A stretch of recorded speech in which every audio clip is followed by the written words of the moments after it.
As do I. It is our lot in life, I suppose, Master. Shall we find something to kill to cheer ourselves up? If you're talking about my self-esteem and dignity, I wouldn't mind killing those. Jesus Christ. What's up, guys? This is Rico from Kelphelp. Thank you so much for checking me out today. We're going to be looking at Star Wars Knights of the Old Republic for today's edition of Port vs. Port, a video series that goes into the different versions of a single game and lets you decide what you want to play and what you need to. Of course, this can vary from person to person, but I hope you guys will take something out of this and pick out the version that suits your needs. In going into Knights of the Old Republic, it is considered one of the best RPGs ever made, selling over 270,000 copies within its initial release. It's an incredible title that's been praised by so many developers, journalistic media, and everything else in between. This game is incredibly raved by both fans and critics alike.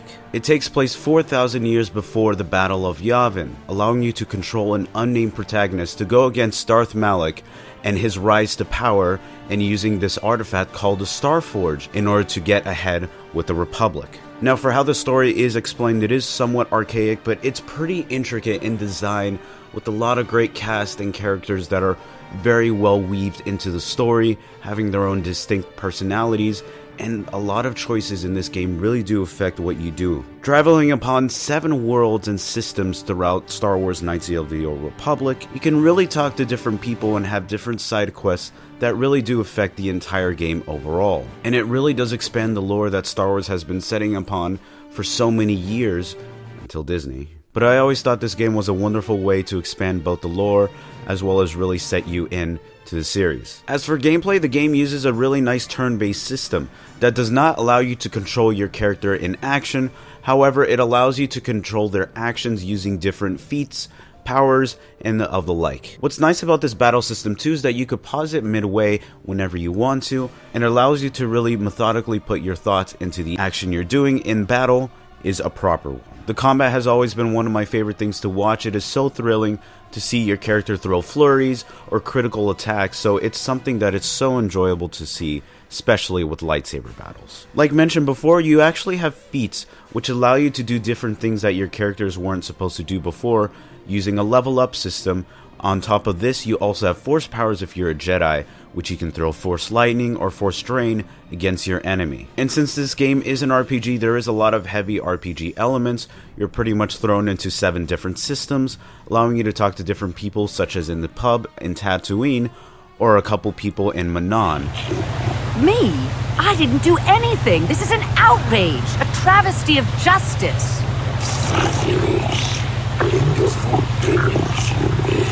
I'll get you for this, Jedi. The Sith won't stand for this. Unfortunately, the level cap system is actually at level 20, so it isn't as much as you think you can do when it comes to grinding.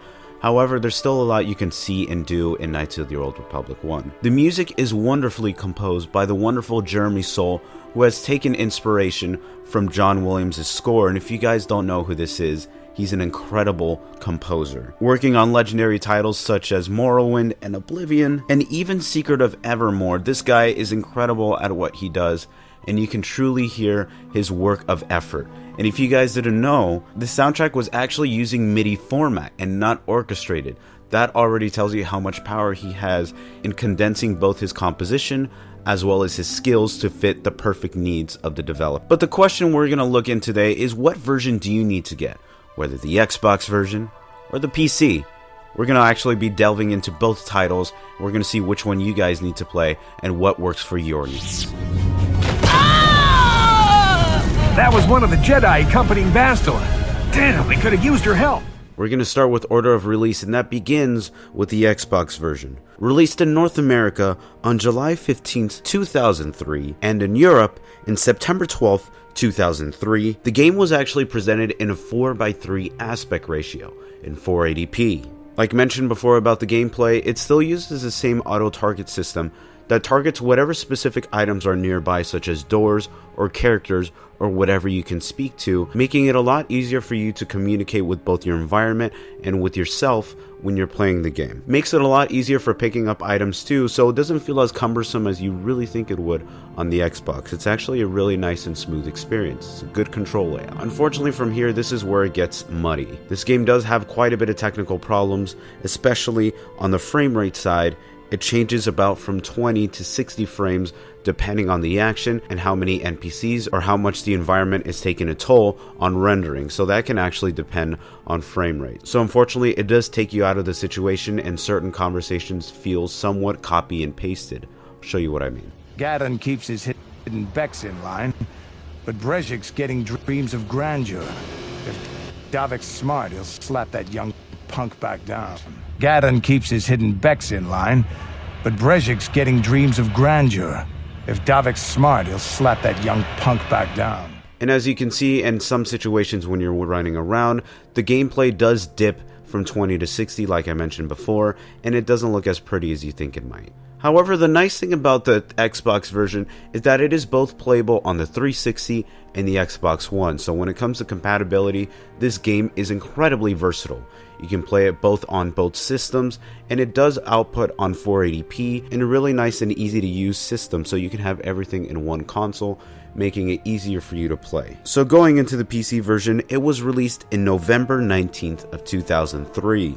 The European version was in December 5th of 2003, and this one pretty much contains everything that the Xbox version has, of course, with PC enhancements like you would expect. So unfortunately, it does still run at a 4:3 aspect ratio, and it supports up to 1280 by 760. However, you can actually hack this to support both widescreen and 1080p displays. So there is some modding you can do, but it is incredibly possible. That's how this video was done. In contrast to the Xbox version, this game runs at a beautiful frame rate, just like you would expect. It really does not take much to run this game, so that's the positive thing about it. Fights look a lot more intense, conversations look a lot better. It doesn't have those interruptions like the Xbox version has, and you can see a little side by side between these two. The vanilla graphics hold up pretty well today. However, you can actually go into Nexus mods or different modding communities and put them in your game, and it just looks phenomenal. So in this specific section of the video, you can see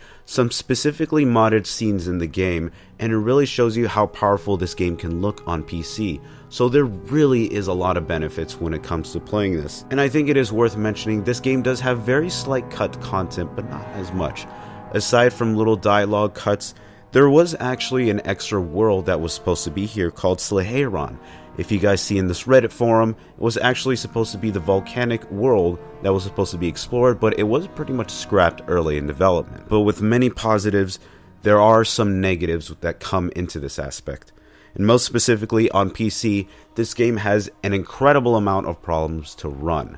There are tons of game crashes, tons of incompatibility issues, and especially if you have an AMD processor like I do, you're going to have a horrible time running this both on Steam and GOG. I really hate to say this, but I honestly don't know how to fix it from system to system. You have to look at it yourself on different forums on how to get this working. A friend named Travis was able to help me get it working, both using the widescreen as well as operating on an AMD Ryzen, so thank you so much for helping me out, Travis. I really do appreciate it. But you guys can hopefully look up on how to get this running. It's a challenge to get it running, but it is possible.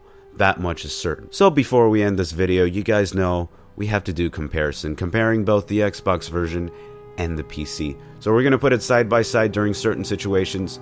We're going to see what you guys can come up with your own opinion. So let's take a look.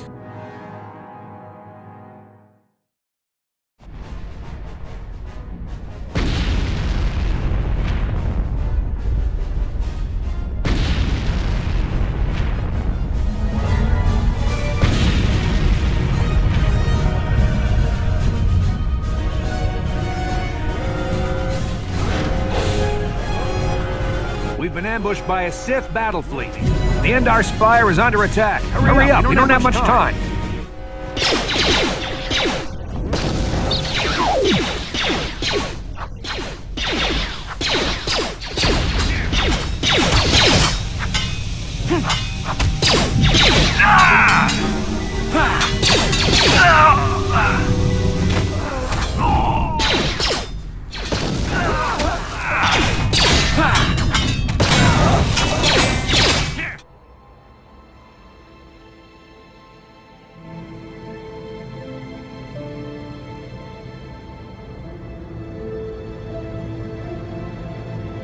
Good to see you up instead of thrashing about in your sleep.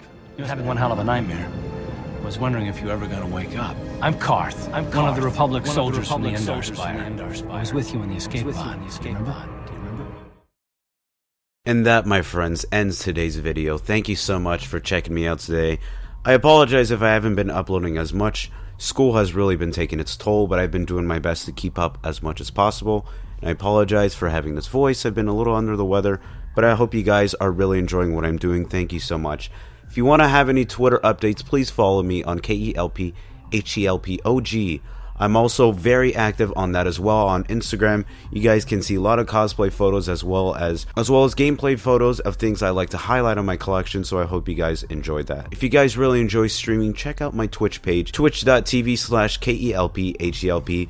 Currently playing BioShock Infinite as of this video. If you guys are interested, check out what I'm going to be doing. I hope you guys are going to enjoy it. But thank you guys so much for checking out my videos. I really do appreciate it. I'm always trying to find ways to improve every single video as much as I can. So please, any constructive criticism you guys have is incredibly duly noted. I look at every single comment that you post. Thank you. Really do appreciate it. And I'll check you out next time.